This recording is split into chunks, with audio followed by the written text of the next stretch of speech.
Dios. ¿Me escucha?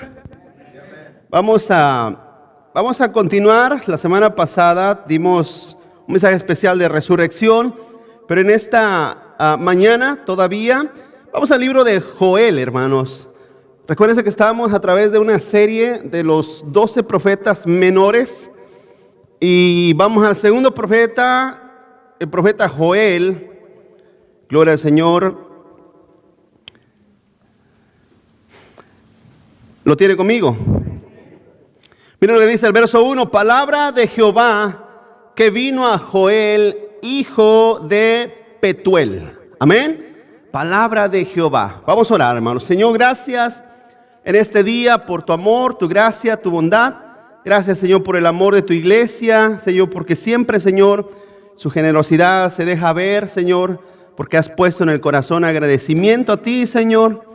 Y Padre, gracias por ello, Señor. Te pido, bendiga sus vidas, sus almas, Señor, con tu palabra, Señor. Que siempre, Señor, sea y caiga en tierra, Señor, buena y fértil, para que puedan seguir amándote, Señor, y sirviéndote con un corazón, Señor, siempre alegre, Señor, y llenos de amor hacia ti, Señor, que es la finalidad nuestra, amarte a ti sobre todas las cosas, con toda nuestra mente, fuerza y corazón. Te pedimos, Señor, que tu palabra nos ayude a eso. En el nombre de Cristo, amén y amén, Señor. Gloria a Dios. Tome su asiento, hermano. El tema en esta mañana es: se acerca un día terrible. Ese es el tema de este mensaje, a través de este profeta, el profeta Joel. Se acerca un día terrible, hermano. Ya lo hemos mencionado, ¿verdad? Cómo Dios en el Antiguo Testamento usaba a estos hombres, los usó, ¿verdad? Como dice el verso 1, hermano, que vino palabra de Jehová. ¿Cómo el Señor transmitía de una manera audible, palpable, segura la palabra de Dios al alma, al corazón, a la mente, a los oídos de estas personas, para que pudieran dar un mensaje y una profecía íntegra, hermano, e infalible? Porque todas las profecías que esos hombres dieron fueron totalmente ciertas, verdaderas, y se cumplieron. Si una no se hubiera cumplido, hubieran sido puestos como falsos profetas. Pero como todas sus profecías se cumplieron, y no solamente se cumplieron, sino que algunas en un futuro se van a cumplir, hermano. Por eso es que son esos hombres de Dios. Este hombre, hermano Joel, fue llamado a profetizar. Se recuerdan, le he estado explicando, ¿verdad?, que el reino de Dios, el reino de Israel se dividió. ¿Se recuerdan? En la parte norte y en la parte sur. En la parte norte era Israel y en la parte sur era Judá, Jerusalén, la ciudad de Jerusalén. Bueno, este hombre, este profeta Joel, fue llamado a profetizar a la parte sur, a Jerusalén, a Judá, más o menos en el siglo VI antes de Cristo, hermano. ¿Sabe? No hay mucho que decir acerca de la vida de este profeta. No hay mucho que decir. La historia no cuenta mucho acerca de este hombre, hermano. Pero vemos que este hombre, Joel, hermano, profetizó antes.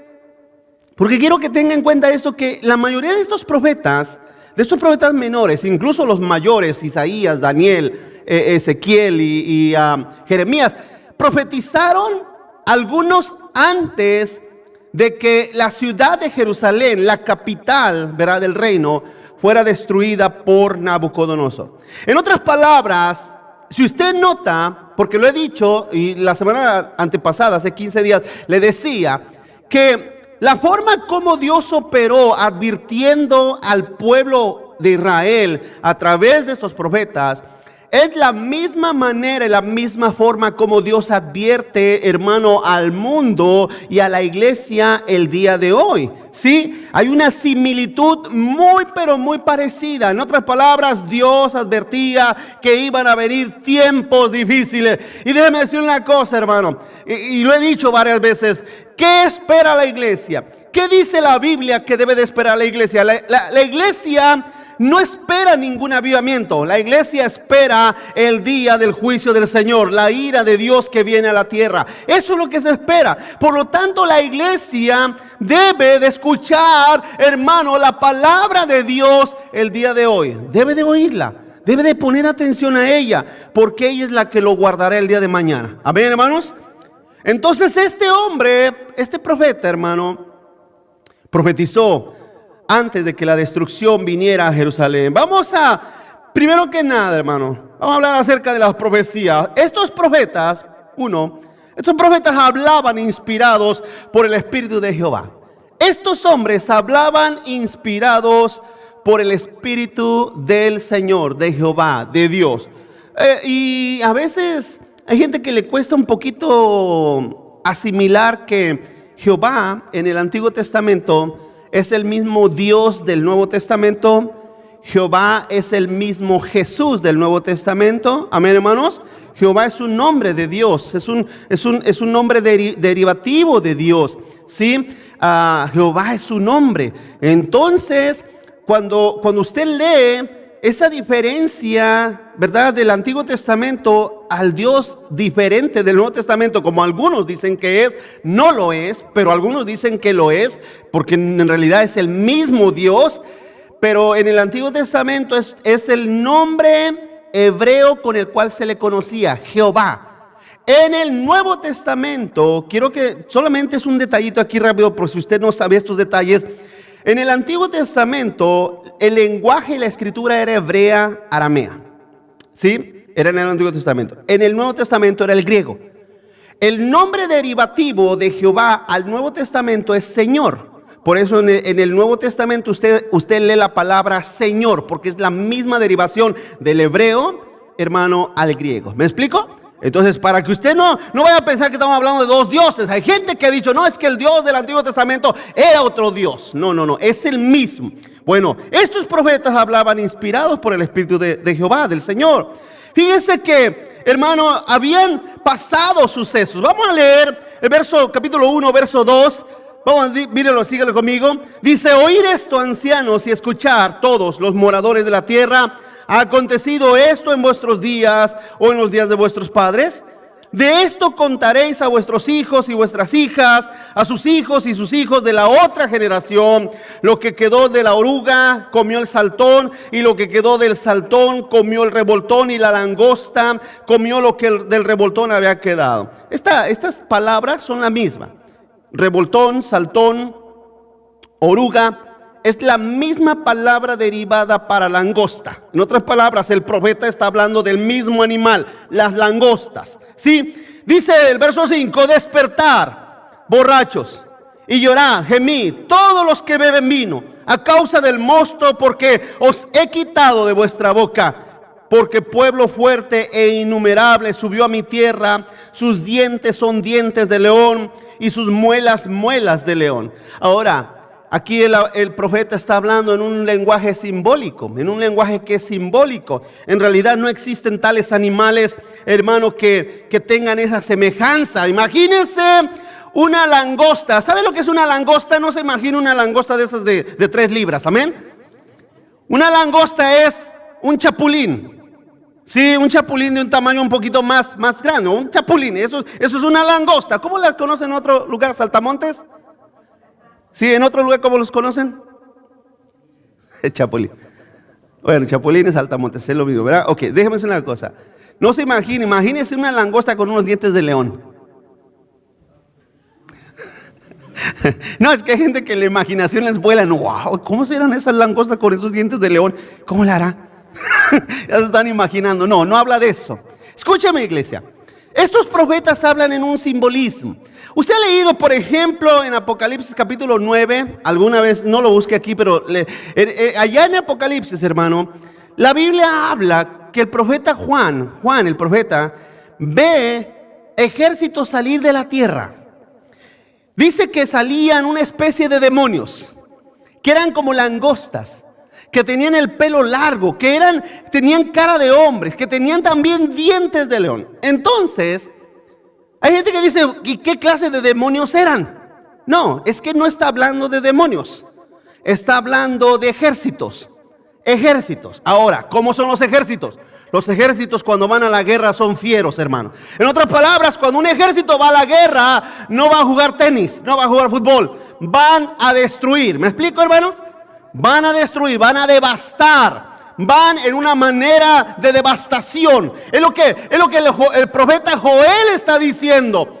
Cuando se levante Nabucodonosor con Babilonia y todo su ejército y vengan hacia ustedes, serán como langostas.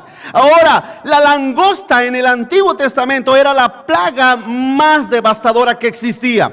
Son nubes que oscurecen, hermano, el sol, que oscurecen todo.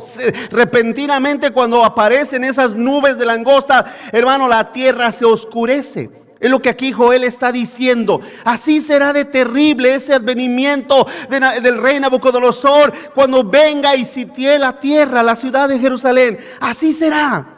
Vemos, iglesia, vuelvo a decir, hermano, que estos hombres están advirtiendo días terribles, días que van a venir, hermano, en los cuales la iglesia, el pueblo de Dios, tiene que mantenerse firme. Y ahorita le voy a explicar por qué y cómo es que puede mantenerse firme. Continúa adelante. Una profecía que compara el mal que vendrá. El mal que vendrá. Cuando uno habla que vendrá cuando uno habla que vendrán días devastadores a la tierra, hay gente que dice que somos muy pesimistas porque debemos de pensar positivamente y debemos de decir que no, viene un gran avivamiento. Voy a decir una cosa, hermano, ¿sabe que la tierra ha sido llenada con la palabra de Dios? La tierra no necesita nada. El humano no necesita nada más que la palabra de Dios. Dios en su grandeza, en su bondad, ha hecho gloriosamente que la palabra se traduzca en casi todos los idiomas. Dígame una nación que no tiene una Biblia en su idioma. Dígame un pueblo que no haya escuchado que Jesús es el Señor. ¿Me explico, hermanos? Eso es lo que la tierra necesita. La tierra no necesita un avivamiento. No viene tal avivamiento. Los avivamientos pasaron. Los avivamientos fueron en ciertos momentos. En ciertos momentos hubo la necesidad de ciertos avivamientos o ciertas resurrecciones de la iglesia y de la palabra. Pero lo que la iglesia y el tiempo que nos avecina hacia adelante no son tiempos de avivamiento, son tiempos, hermano, peores.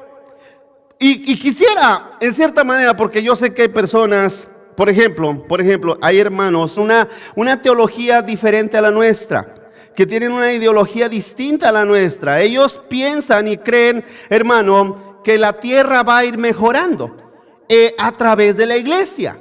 O sea que la iglesia va a irse haciéndose más gloriosa, mejor.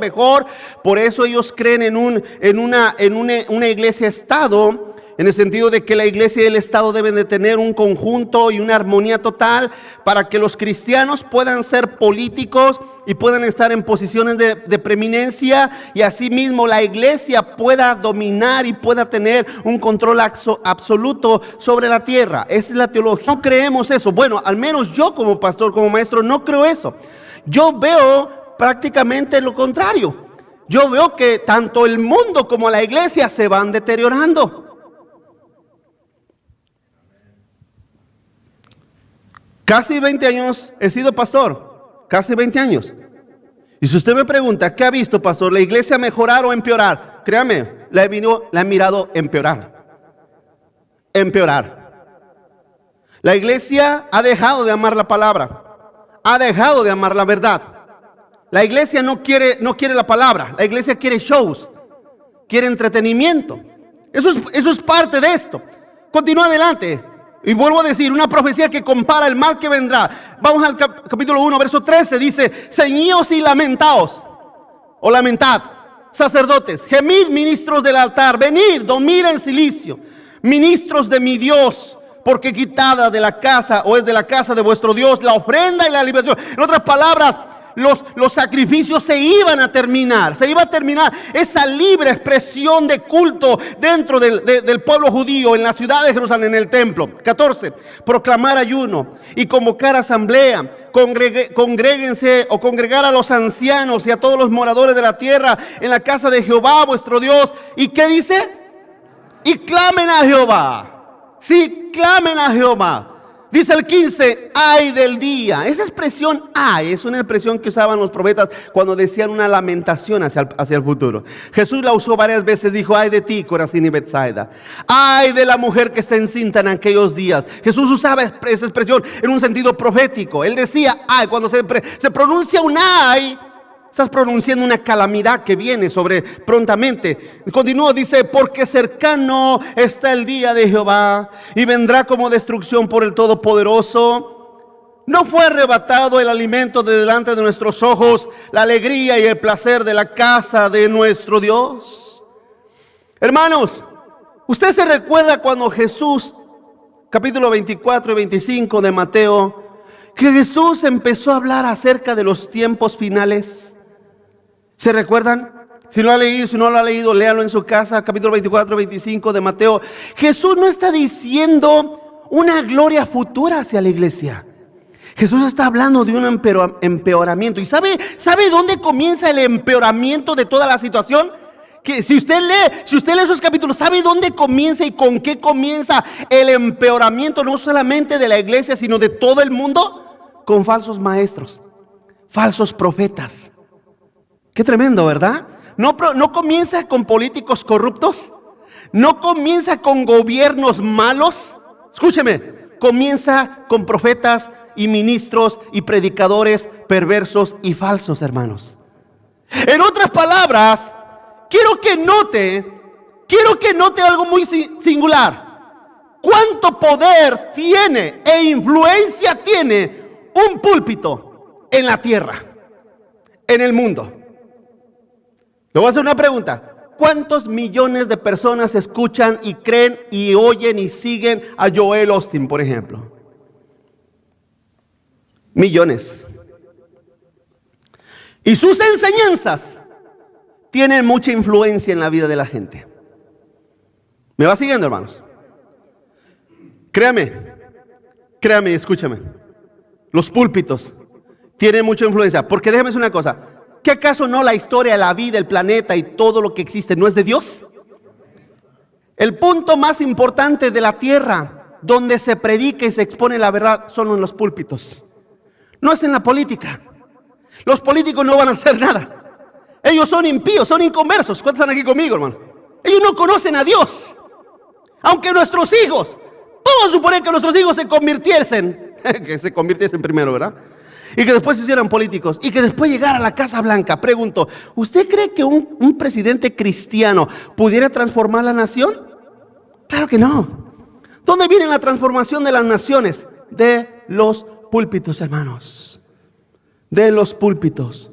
Son los púlpitos donde tienen la mayor influencia espiritual en la tierra. Por eso tenemos que estar nosotros sabiendo. Dice el verso 16, vuelvo a leerlo, dice, no fue arrebatado el alimento de delante de nuestros ojos, la alegría y el placer de la casa de nuestro Dios. Vemos cómo el profeta, hermano, usa las sequías, la langosta como el prototipo del mal que vendrá sobre la humanidad. Ahora, aquí hay algo muy glorioso, muy hermoso, hermano, que Dios nunca se olvida de su gente. ¿Está contento con eso? ¿Le da paz eso a su alma? El Señor nunca se olvida de su gente. Continúa adelante. Una profecía que atestigua los días de ira. Una profecía que atestigua los días de ira. Vamos al capítulo 2, verso 1. Capítulo 2, verso 1 dice, tocar trompeta en Sión y dar alarma en mi santo monte. Tiemblen todos los moradores de la tierra. Fíjese cómo dice, tiemblen todos los moradores de la tierra, porque viene el día de Jehová, porque está cercano, día de tinieblas y de oscuridad, día de nube y de sombra, como sobre los montes se extiende el alba, así vendrá un pueblo grande y fuerte, semejante a él, no lo hubo jamás, ni después de él lo habrá en años, en muchas generaciones. Ahora, la pregunta es, pastor, ¿qué acaso Joel no está profetizando cuando Babilonia destruirá Jerusalén y a la nación judía? Sí, está hablando acerca de esa destrucción que sucedió en el quinto siglo, a principios del quinto siglo. Eso sucedió, fue destruida Jerusalén, fue devastada, fueron llevados en cautiverio. Pero vuelvo a decir, hermano, escúcheme lo que le digo. Si usted mira esa historia bíblica del pasado y trata de buscar una asimilación con los tiempos de hoy, vamos a encontrar una forma muy similar e igual de la condición de la tierra y del mundo.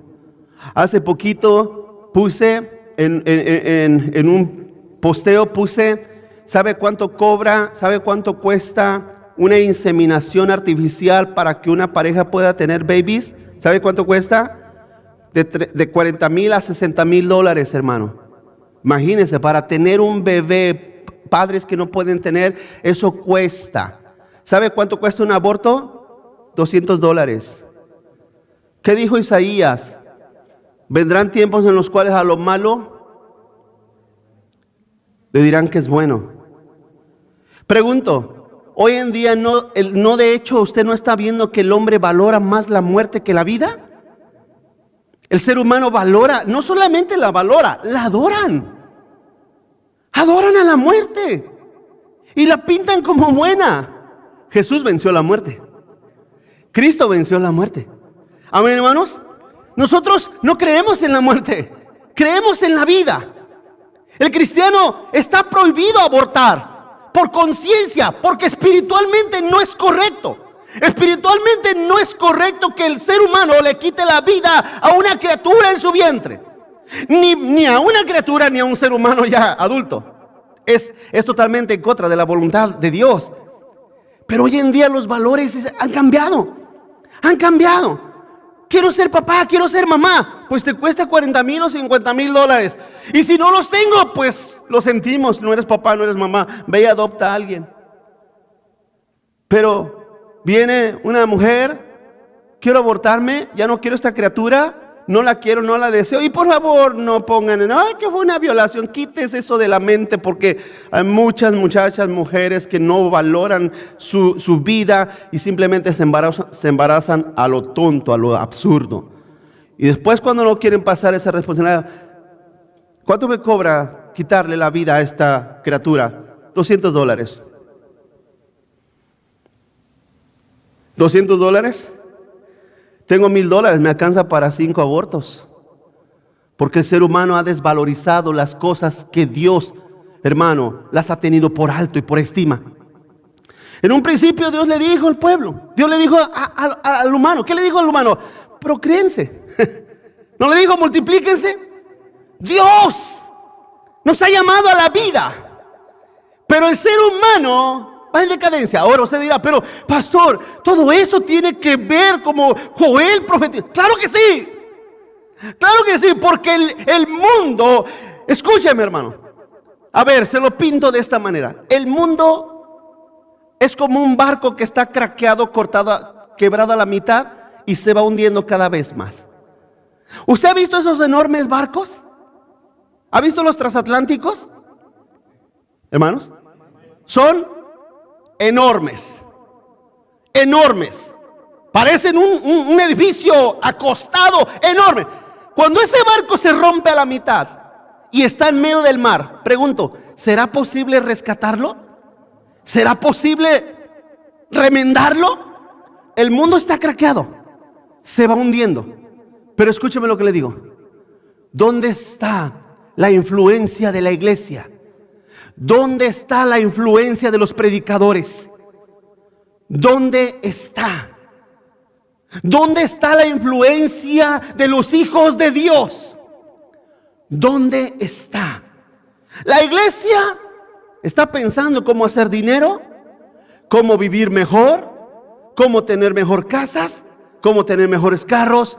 Y la iglesia está promoviéndoles que tengan mejores trabajos, porque mejores trabajos significa mejores finanzas en todos los aspectos. Pregunto, iglesia, necesitamos finanzas, sí, pero no a costa de las almas de la gente. No a costa de las almas de la gente. Usted le debe su alma a Dios, a Cristo.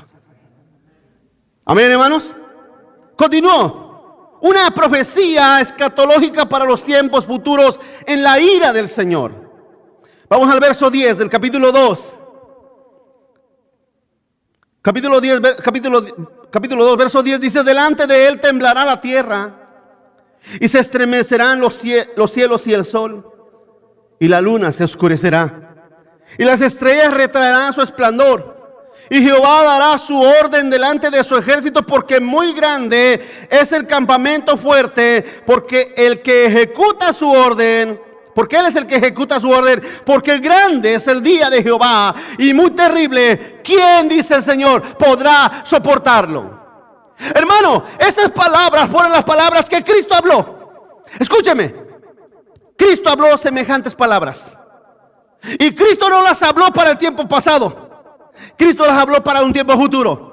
Ahora, volviendo a los temas escatológicos de nuestros, ellos dicen, si usted no sabe, en el año 70, después de Cristo, la ciudad de Jerusalén volvió a ser destruida. Volvió a ser destruida, quemada hasta la tierra. El templo fue destruido. Jesús lo dijo, este templo será destruido, no quedará piedra sobre piedra. Y fue así, fue destruido. Antíoco Epifanes, un rey perverso, vino y sacrificó un cerdo en el altar, en el lugar santísimo, hermano, del templo de Dios. Eso pasó en el año 70. Y algunos dicen, especialmente, eso es el cumplimiento de las palabras de Cristo del capítulo 24 a 25 de Mateo. Y entonces, después de allí, la iglesia iba a mejorar. Hermanos, después que la iglesia empezó a caminar, ¿sabe lo que surgió en el siglo IV? ¿Sabe lo que surgió en el siglo IV? La terrible y abominable Iglesia Católica Romana. Una de las peores abominaciones sobre la tierra, que enseña a los hombres a adorar imágenes e ídolos de yeso. Que les dice a los hombres, al ser humano, que pueden ellos arrodillarse delante de las imágenes, y que es así como ellos están recordando de Dios. Dios dijo: no te harás imagen de nada, ni de lo que esté arriba en el cielo, ni en la tierra, ni debajo de la tierra. No te inclinarás a ellas, ni las honrarás, porque yo soy Jehová tu Dios, fuerte y celoso. ¿Claro? Pero en el siglo IV surgió la iglesia católica. Hasta el siglo XV, ¿sabe qué sucedió en el siglo XV? Todos esos años de oscurantismo, donde la iglesia católica reinaba espiritualmente en una forma oscura y macabra sobre las almas y pobres de aquellos que la defienden. ¿Sabe lo que sucedió en el siglo XV? La reforma, con 2 hombres, 3 hombres, 4 hombres, que volvieron a retomar una vez más. ¿Qué tomaron ellos? ¿Qué tomaron ellos? La palabra de Dios. No fueron emociones. No fueron que se pararon y dijeron: yo siento. No, nada de eso existió en esos hombres. Tomaron la palabra de Dios, la leyeron, la estudiaron y creyeron lo que estaba escrito en ella y la tradujeron a los idiomas para que el pueblo común la pudiera leer. Eso es a grandes rasgos la historia. Y déjame decir una cosa: después de la reforma hasta la fecha, la iglesia no ha mejorado en lo absoluto. Estamos hablando de 5 siglos. 5 siglos. Hay una equivocación, hay un error en pensar que la iglesia reinará sobre la tierra. Hay un error. Ya van 2000 años y la iglesia va en peoramiento.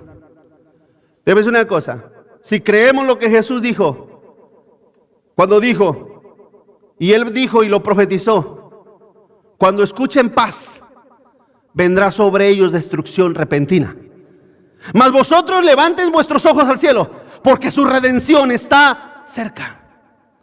Hermanos, Jesús no habló de ningún avivamiento. Jesús habló de un empeoramiento de la humanidad y también de la iglesia, lamentablemente, también de la iglesia. Usted dirá: pero yo vivo una vida bien. Bueno, el que crea que esté firme, mire que no caiga. Entonces vamos allí. Estamos leyendo el verso 11. Vuelvo a leerlo. Dice: Jehová dará su orden delante de su ejército, porque muy grande es su campamento, fuerte es el que lo ejecuta, el que ejecuta su orden. Vemos que Dios usó a los babilónicos. Dios los usó. para hacer estos estragos dentro de la ciudad y dentro del pueblo israelita, judío. Continúa adelante. Una profecía de la visitación del Espíritu Santo a los moradores de la tierra. Vamos al icónico y famoso capítulo 2, verso 28 de este libro de Joel. Es una profecía que se cumplió en el primer siglo, en los primeros días después que Jesús había ascendido al cielo. ¿Lo tiene conmigo? Capítulo 2, verso 28. Y después de esto, derramaré mi espíritu sobre toda carne, y profetizarán vuestros hijos y vuestras hijas, vuestros ancianos soñarán sueños, y vuestros jóvenes verán visiones, y también sobre los siervos y sobre las siervas derramaré mi espíritu en aquellos días, y daré prodigios en el cielo y en la tierra, sangre y fuego, columna de humo. El sol, ¿qué? ¿Se recuerda que Jesús dijo, y el sol se oscurecerá? ¿Se recuerda? Y el sol se oscurecerá y la luna en sangre antes que venga el día grande y espantoso de Jehová. Aquí es donde Joel predicó el evangelio. Fíjense el verso 32. Y todo aquel que invocare el nombre de Jehová, ¿será qué? Capítulo 10 de Romanos también dice lo mismo. Y si tú crees en tu corazón y confiesas que Jesús es el Señor, serás salvo.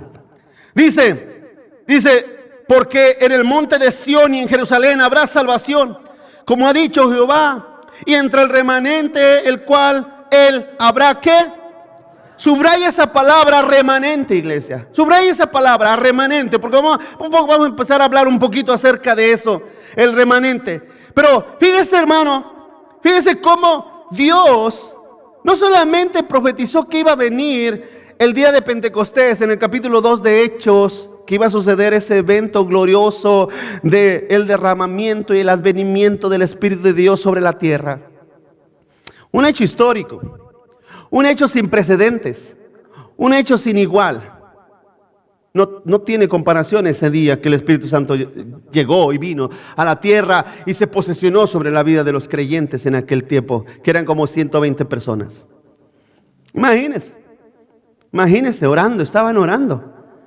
Y repentinamente un estruendo se escuchó. Se escuchó un estruendo, un viento recio entró.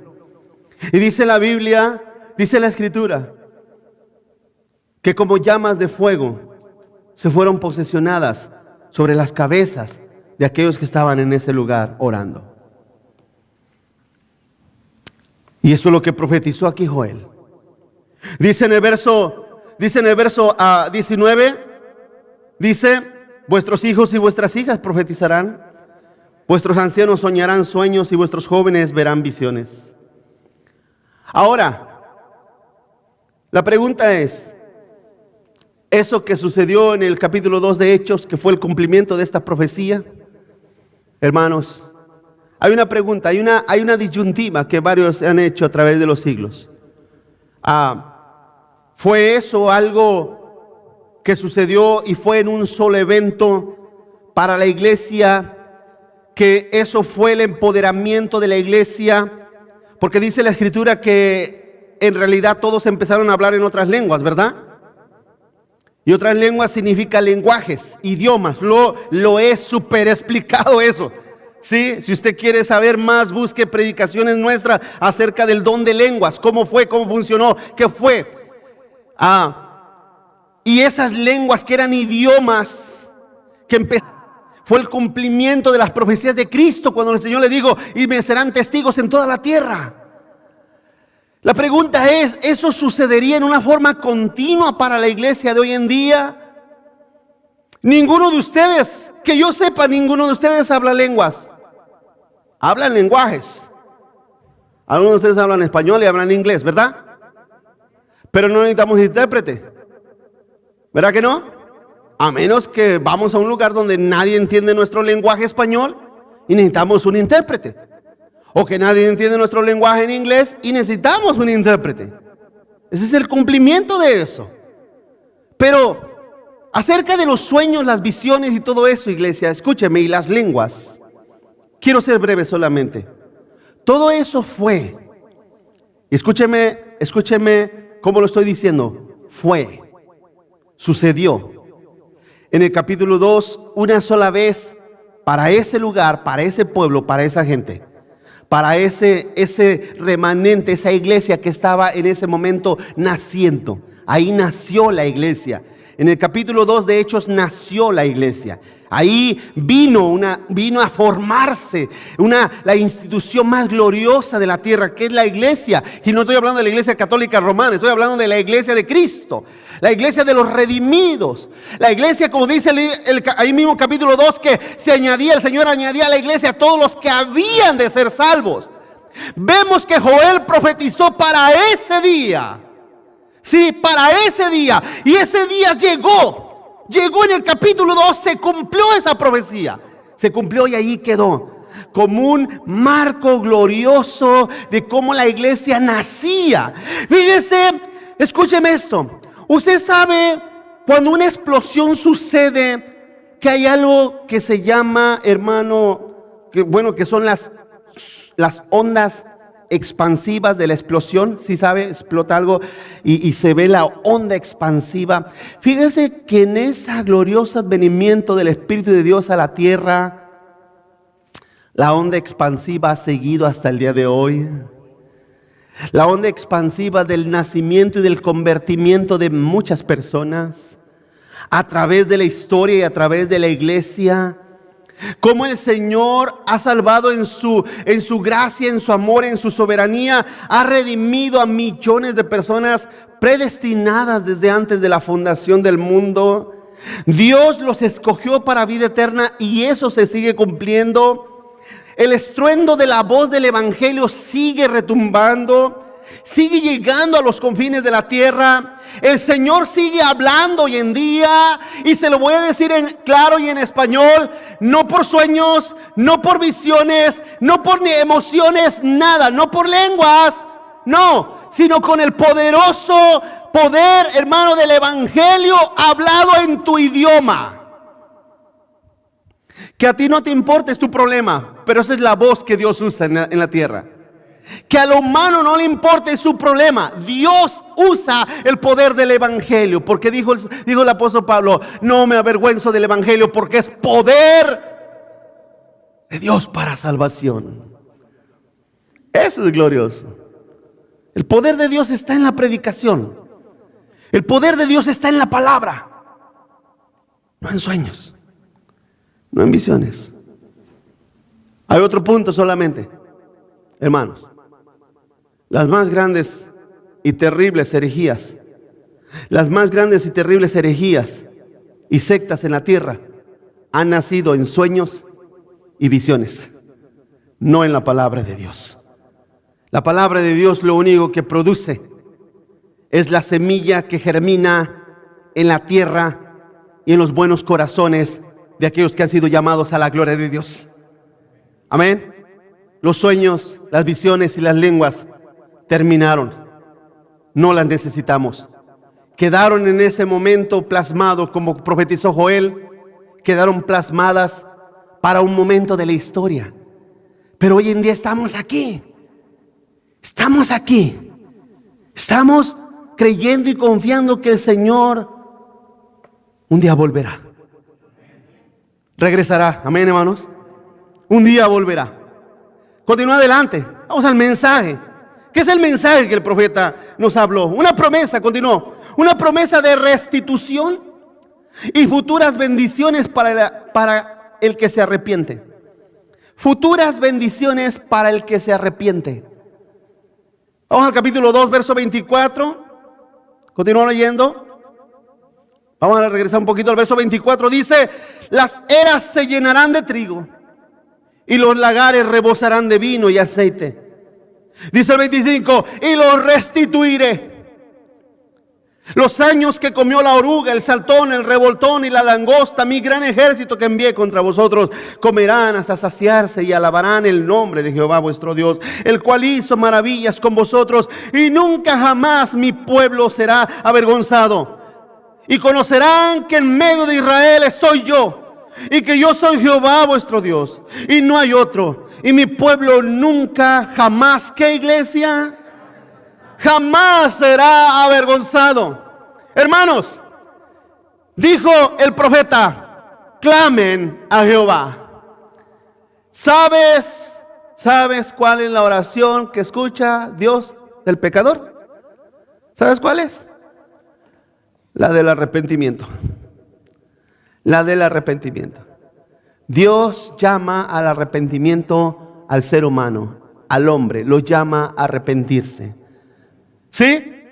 El que se arrepienta será salvo.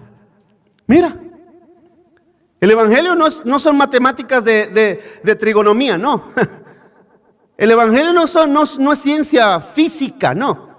El evangelio son palabras sencillas y entendibles a aquel que se arrepiente. Cuando el alma se arrepiente, el evangelio viene a ser la luz de su alma y viene a ser la luz que lo llena, que lo transforma y que alumbra todo su entendimiento y todo su ser, todo su vida y su ser y su entorno. En otras palabras, su mundo tenebroso se alumbra. Se alumbra. Ese es el poder del evangelio. Pero Dios requiere el arrepentimiento del ser humano. Por eso lo he dicho y lo he enseñado muchas veces. Cuando tú le prediques a la gente, no le digas Dios te ama. Dile, arrepiéntete para que Dios te bendiga. Arrepiéntete para que Dios traiga bendición a tu vida. Arrepiéntete de tu maldad, arrepiéntete de tu pecado, arrepiéntete de la vida que llevas, que vives, arrepiéntete para que Dios pueda bendecir. Y entonces cumplirá el Señor lo que dice ahí en el verso 25, y les restituiré. Les restituiré. En otras palabras, volveré a traer mi gloria a ustedes. Hermanos, como Dios no ha planeado restituir su gloria aquí en la tierra, porque claro está, ¿qué dijo el Señor Jesús a sus discípulos? ¿Qué le dijo el Señor a sus discípulos? He aquí me voy a preparar, ¿qué? A ver. He aquí me voy a preparar morada para que donde yo estoy, también vosotros estéis, ¿verdad? Ok. La pregunta es, ¿dónde habita Jesús? ¿En el cielo o en la tierra? ¿Está conmigo? Entonces, la morada prometida para nosotros no es en la tierra, sino en su presencia en la tierra, en el cielo. ¿Está conmigo? Entonces, decir que Jesús está en la tierra y que Jesús va a restituir este planeta para nosotros, ¿sabe quiénes han adoptado esa ideología? Los testigos de Jehová. Y nuestros hermanos presbiterianos, en una manera muy escondidita, tienen la misma ideología, que Dios nos va a restituir en la tierra. Hermano, eso no existe en la Biblia. Eso no existe en la escatología, no existe dentro del concepto de Dios. Déjeme decir una cosa, hermano. ¿Cuánta fe se necesita o cuántos siglos más se necesitan para revertir todo lo que el mundo tiene de malo? ¿Cuántos siglos más? Porque ellos dicen, no te preocupes, han dicho y dicen, no te preocupes. Podemos esperar otros 5,000, 6,000, 7,000 años más. Pero Dios lo va a hacer. Déjeme decir una cosa, hermanos. Déjeme decir una cosa. Para eso se necesita mucha fe. Mucha fe. Dijo Pablo, lo dije el jueves y lo dijo Pablo. Cuando el cristiano muere, dijo, estoy ausente del cuerpo, pero presente al Señor. El cristiano cuando muere va a la presencia de Dios, va a su gloria, al cielo. No es lo que se cree, hermanos, va al cielo. La gloria de la iglesia será restituida en el cielo. Y yo sí deseo que Dios la restituya, porque como lo he dicho varias veces, hoy en día la iglesia de hoy en día da pena. Da pena. No, solamente gente durmiéndose, aburrida. Es como cuando, imagínate que te dan de comer carne todos los días. Va a llegar el momento en que, ¿qué? Carne otra vez. Un filete miñón, otro filete miñón. Un prime rib, o un rib prime, o como se diga. Otra. Costillas, otra vez. ¿Sí me explico, hermanos?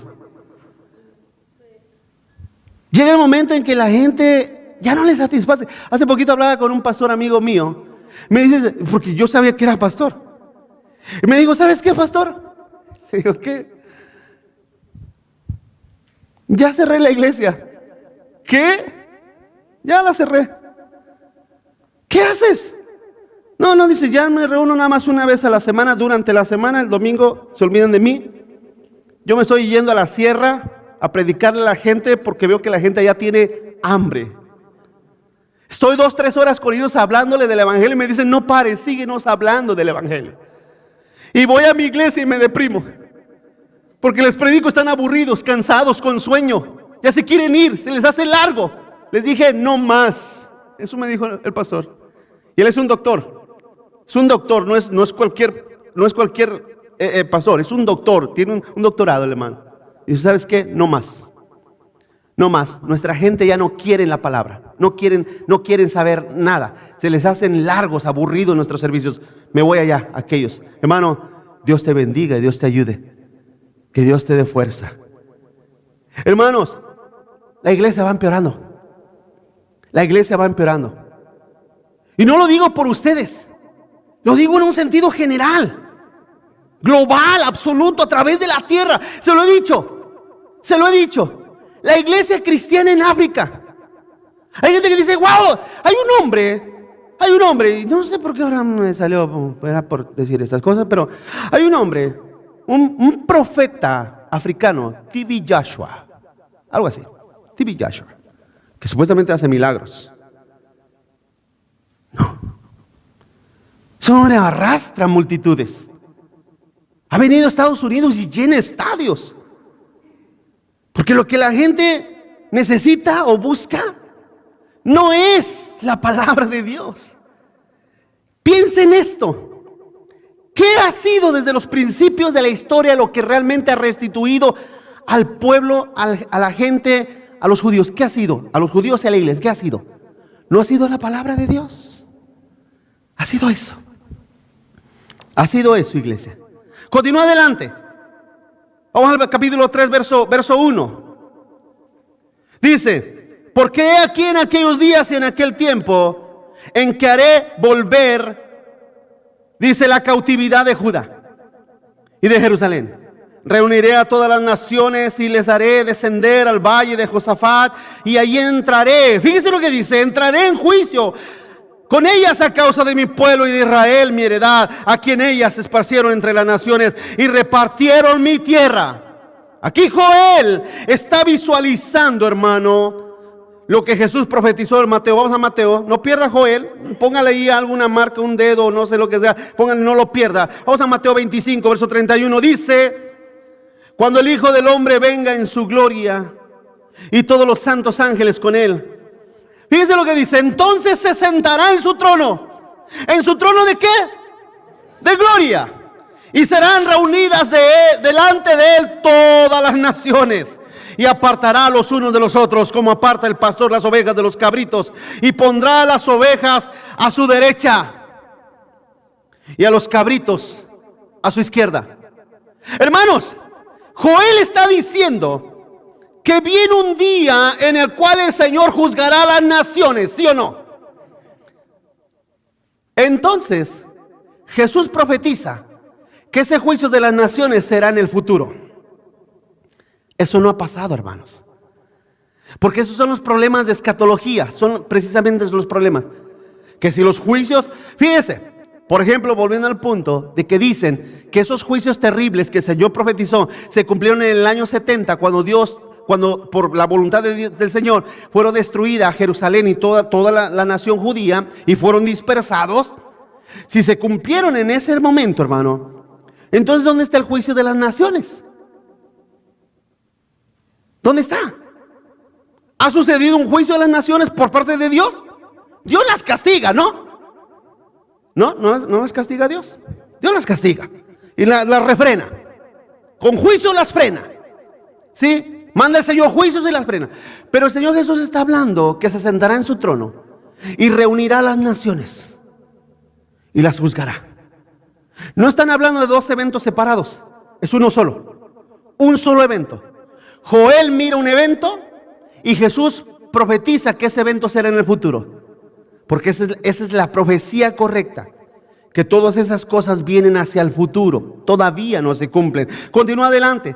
Continúa adelante. La ira del Señor vendrá y nadie podrá escapar de ella. Solo los justificados en Cristo, hermanos. Solo los justificados en Cristo. Volvamos a Joel capítulo 3. Joel capítulo 3. Verso 16. Y Jehová rugirá desde Sión y dará su voz desde Jerusalén. Y temblarán los cielos y la tierra.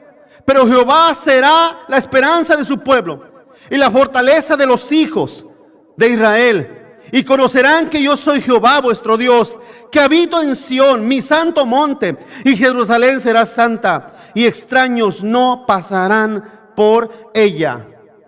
Fíjese, cuando Jesús ascendió al cielo, dice la Biblia, hermano, que el Señor volverá. Volverá y regirá las naciones con vara de hierro. Pero ¿a dónde regresará? ¿Sabe a dónde regresará? Según la mayoría de la profecía escatológica, regresará a Jerusalén. Desde ahí reinará la tierra. Escúcheme, desde ahí el Señor pisará, pondrá su pie en ese lugar y desde ahí reinará la tierra. ¿Cómo? No lo sabemos, pero el Señor lo hará. Para Dios no hay nada imposible. Ahora déjeme decirle una cosa, hermano. ¿Quiénes son los hijos de Israel? ¿Quiénes son los hijos de Israel? ¿Sabe lo que dice Pablo en el capítulo 11 de Romanos? Pablo dice, hermano, que no todos los que descienden de Abraham son judíos e israelitas. Pablo dice que todos los que han creído en Cristo Jesús son el Israel espiritual. Aquí Joel está diciendo que la promesa del advenimiento del Señor no solamente es para los judíos, nada más, sino también para todos los gentiles que han creído en el Señor Jesucristo, hermanos. Vamos adelante. ¿Qué nos aplica todo esto? En primer lugar, continúo. En medio de la peor de nuestras sequías, ¿a quién debemos de clamar? Es una pregunta. ¿A quién debemos de clamar? Vamos al capítulo 1, verso 19 de Joel. Capítulo 1, verso 19. Dice, a ti, oh Jehová, clamaré, porque fuego consumió los pastos del desierto y llama abrazó todos los árboles del campo. Las bestias del campo bramarán también a ti, porque se secaron los arroyos de las aguas y fuego consumió las praderas del desierto. Hermanos, por eso dice la Escritura, Hebreos capítulo 12, que debemos de poner solamente nuestros ojos en Jesús, el autor y consumador de nuestra fe. Amén, hermanos. En Cristo Jesús. Poner nuestros ojos en Él. Él es nuestra única esperanza. Él es la única esperanza que nos queda, que tenemos. ¿Sí? Es la única esperanza que tenemos nosotros. Como no hay esperanza en este mundo, esperanza en la política, esperanza ¿en quién? ¿En qué? Dice el Salmo 115 que los dioses hechos por los hombres tienen ojos pero no ven, oídos pero no escuchan, tienen manos pero no palpan, tienen boca pero no hablan, amén. Son vanidad, son necedad. Y dice la Biblia que semejantes de igual de mudos y ciegos y sordos son los que los hacen y los que confían en ellos. Amada iglesia, si la iglesia y los hijos de Dios no voltean a ver hacia el cielo y están mirando en esta tierra como algunos he mirado que han volteado a ver esta tierra y van y piden ayuda a Faraón y se sientan en sus glorias terrenales y piensan que porque han logrado y han hecho cosas terrenales, porque ahora son supervisores, managers, ahora son líderes de ciertas empresas, ahora ganan mucho, ahora tienen excelentes trabajos y van y piden ayuda a Faraón. Piensan que eso es una esperanza. Déjame decir una cosa, hermano, el fuego quemará todo. Y lo único que quedará a los hijos de Dios será la esperanza que tengan en Cristo Jesús. La esperanza que tengan en el Señor será lo único que les quedará. No podrás tener nada más, nada más. ¿Qué te vas a llevar a la tumba? Hermanos.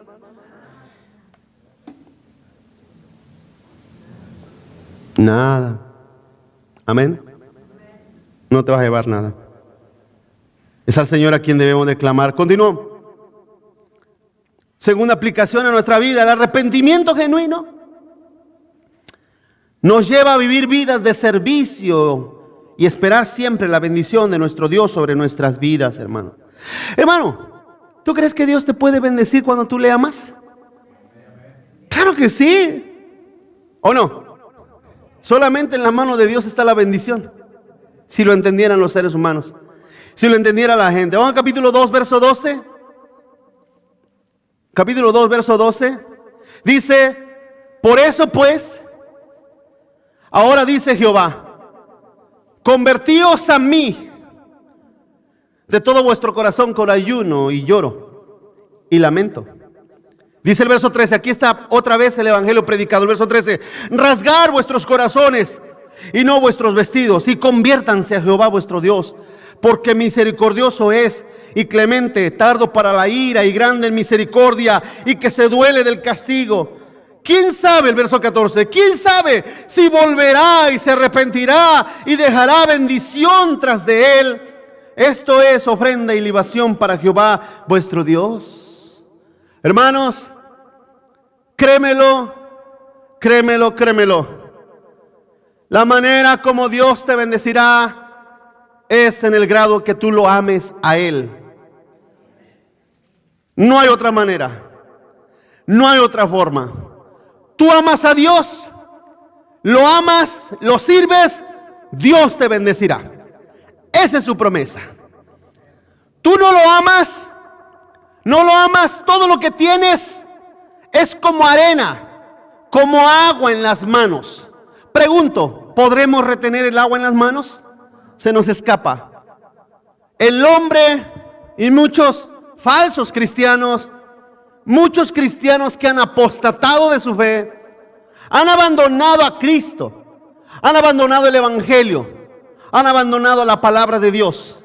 Lo vuelvo a repetir, por ir a buscar la ayuda de Faraón, por ir a buscar la ayuda de los babilonios y por ir a buscar la bendición de los asirios. Se han ido a buscar esas bendiciones. No entienden y no saben que esas bendiciones el día de mañana se van a convertir en su peor maldición. Su peor maldición. ¿Por qué? ¿Sabes por qué? Porque ellos le dicen a su alma: oh alma mía, muchos bienes tienes, ¿qué harás? Voy a hacer los graneros más grandes. Más grandes los voy a hacer. ¿Y qué les dirá el Señor? Necio. Eres un necio. Has sido un necio. Has sido un perfecto necio. Porque hoy vienen a pedir tu alma. Y todo lo que hiciste, ¿a quién se le va a quedar?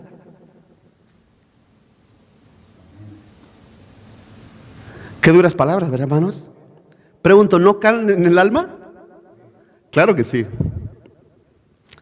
Trabaja, vive, disfruta, pero no dejes de amar a tu Dios, ni dejes de servirlo, porque las cosas terrenales es lo más efímero, pasajero, voluble e inestable que podemos tener en la tierra, ¿sí o no, hermanos? Solamente la fe y la convicción de que somos hijos de Dios es lo que permanecerá con nosotros hasta el último suspiro de nuestra vida. Será la esperanza de la gloria eterna, iglesia. ¿Y sabes qué?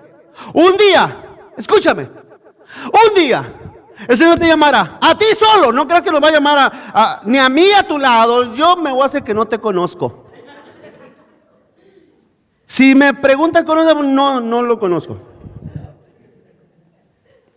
Ok, ¿qué puedes decir por él? No me preguntes, Señor, no quiero dar mi opinión. Tú pídeles, el Señor les pedirá cuentas a cada uno de ustedes, amén. A cada uno de ustedes. ¿Y sabes qué dice la Biblia?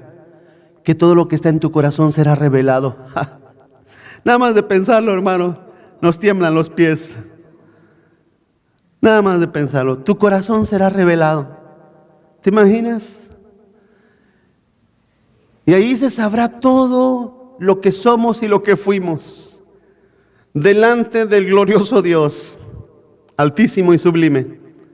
Ahí se te va a quitar el sueño, iglesia, tenlo por seguro. Ahí se te va a quitar el sueño y el hambre. Te aseguro que si no estás en Cristo, terror va a llenar tu alma.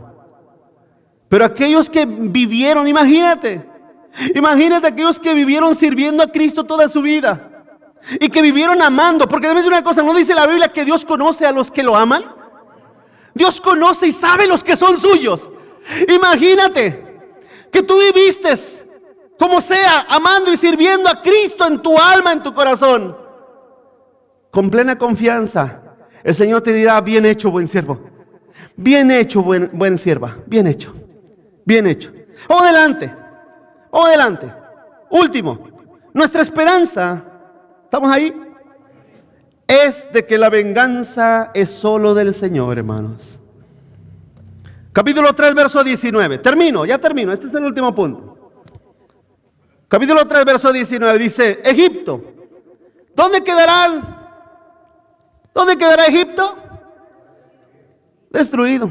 Y Edom será vuelto en desierto, asolado, por la injuria hecha a los hijos de Judá, porque derramaron en su tierra sangre inocente.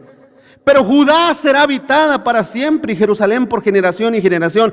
Y limpiaré, el verso 21, la sangre de los que no había limpiado, y Jehová morará en Sión. Hermanos, una pregunta final. ¿Nunca te ha llegado el deseo de vengarte de tus enemigos? Hermanos,